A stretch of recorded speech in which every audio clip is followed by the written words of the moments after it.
Hello and welcome to my channel. I'm Sarah, and in a previous video I mentioned about changing the way that we do holidays because as a large family it's just not been working out for us up to press.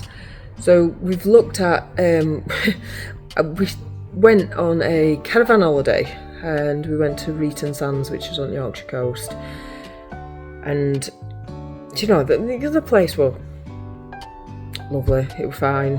I love the beach, love the sand, sea, all the rest of that. Caravan parks, not really my cup of tea. There's I don't know, there's just something about them. We liked the camping element, getting out there, being in nature and such, but the caravan parks take all that away.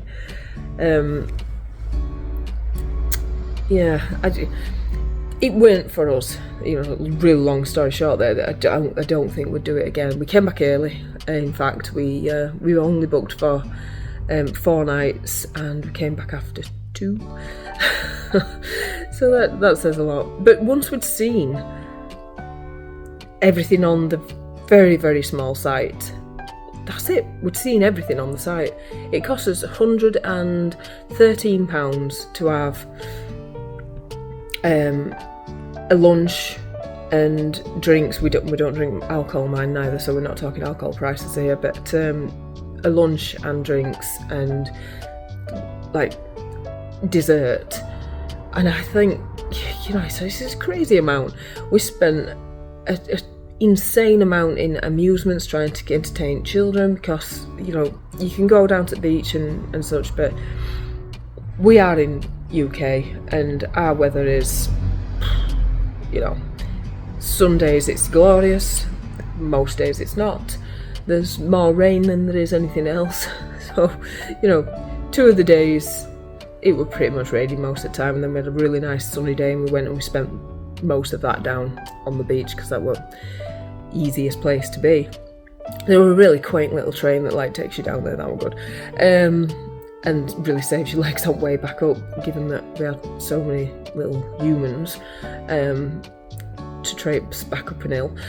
But yeah, the campsite shop was like the most expensive place in the universe. And I'm not just saying these things because, with it focusing mainly on money, but I do believe that when you go to these places that are aimed at families, they literally make it impossible for you to enjoy yourself unless you're spending money. I mean, that is their old gag into, they have to make money themselves, which we buy into to a certain extent. But I don't think that we should be paying out stupid amounts for just the very basics, the things that if you were at home would cost you a third of what it costs you when you're, on holiday. And we were out of season as well. I mean, it's not, surely it shouldn't be that expensive. But that said, the kids didn't really enjoy themselves. They enjoyed the beach, which we knew they would, which only reinforces what we said before, where we said that we'd potentially, our holidays from now on are going to be more based around day trips. So maybe not holidays, day trips. And we want to do that by seeing as many different places as possible, covering, a large proportion of UK, Scotland, and, other areas. And I think that potentially will allow us to see much bigger, better, broader range of things, which should keep the children's attention levels for a little bit longer. Because one thing I have noticed through fostering is, please correct me if I'm wrong, I might be just saying this, it might be only our experience, but the children are very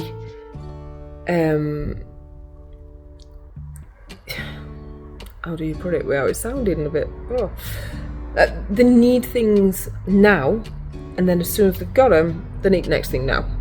It's it's very short attention span for things. Everything once obtained is yesterday's news. And I know that's a societal thing at the moment, you know, lots of children are the same, lots of adults are the same. But it's been definitely a theme that's run, and I know through speaking to other, you know, foster carers and people that have had children that have been in care, that that's something that they experience too, that everything's very quick, it's fast, and then it's gone, and you can't hold their attentions for too long. I'm not sure how we combat that, or how we slow that process down again, or whether we even need to, or whether it's just something, you know, you let it play out as it is. But whichever way we're looking at it, we tend to find that they have a very small amount of patience, and when we go places, that patience is worn out after a day.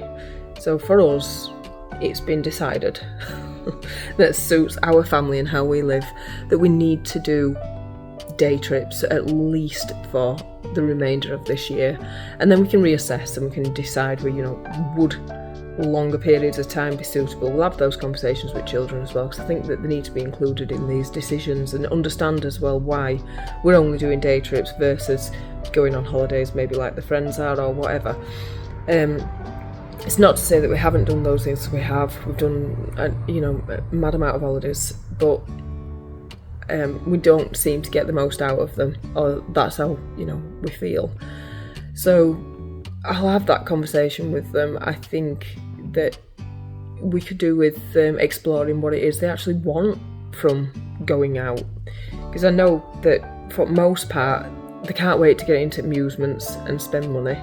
They can't wait to try ice creams and whatever else, all normal kid stuff. Can't wait to go on rides and all those type of things.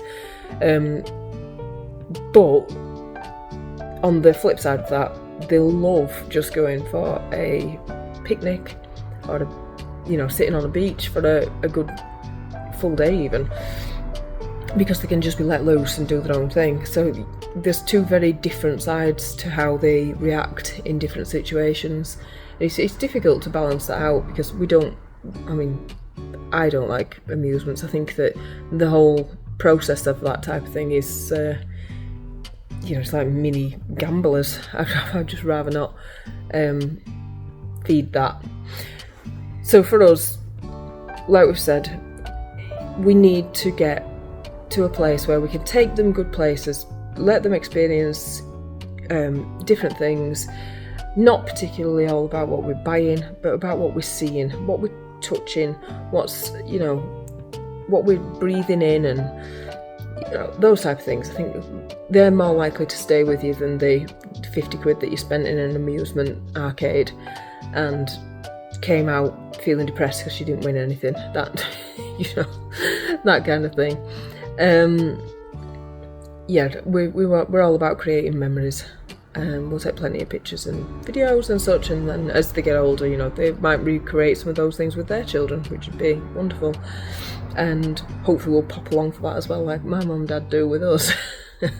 We're a multi-generational family holiday day trip people, which it works quite nice. You know, everybody gets a bit of something from it, and we've always enjoyed doing it that way.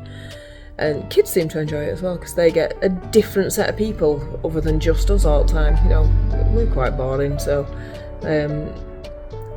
it's nice for them to have other people that they can sort of float around with as well. So that's it for this video. Thank you for watching me.